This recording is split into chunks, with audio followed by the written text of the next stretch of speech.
Hey, this is Josh Lippy with Hiram 40 Masonic Lodge, and I'm here with Tom Price.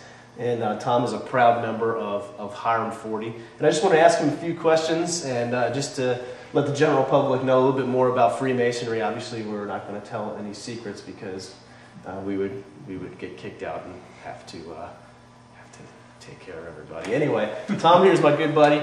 And Tom, how long have you been a Freemason? I was raised 27 years ago in Hiram 40. 27 years ago. And what initially got you interested in Freemasonry?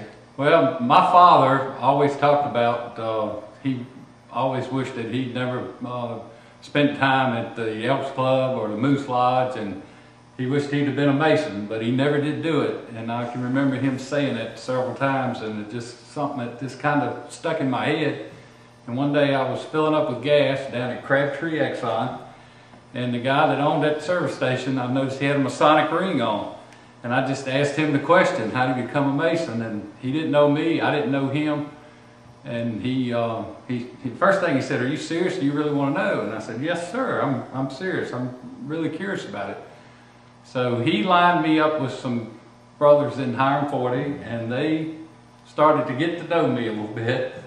And as soon as they figured out that I was somebody that they could vouch for, they turned my petition in, and that's where it started. What advice do you have for people who are interested in Freemasonry? I know that I talk to a lot of people that come to us through our website, and I always tell them be patient, but what advice would you have for somebody who's interested, or what words of wisdom would you have for somebody who's interested in becoming a Mason? I think the thing that they could do is you can do a whole lot of research on the internet now, and we've got a great website that takes you through a lot of information about Masonry.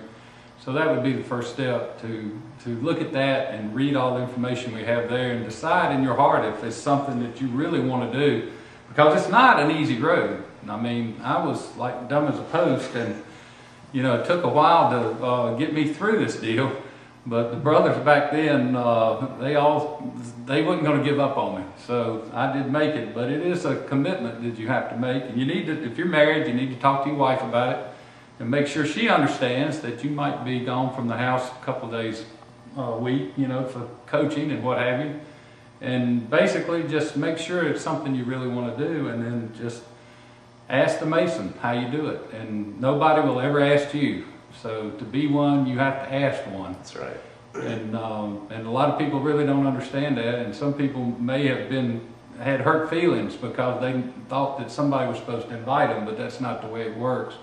You have to ask the Mason, and you have to ask that important question. Yeah. So Tom, if you could, in wrapping it up here, what does Freemasonry mean to you? I think Freemasonry mostly to me is a brotherhood. I can go anywhere in the world and sit next to a brother, and maybe we've never met before, but we're still brothers in Masonry. We've still had the same experiences. We've done the exact same thing in Lodge. So it's really just a huge brotherhood to me. Good. Great. Well, thanks a lot, Tom. I appreciate it. And check us out on the web, Hiram40, Hiram40.org. Take care.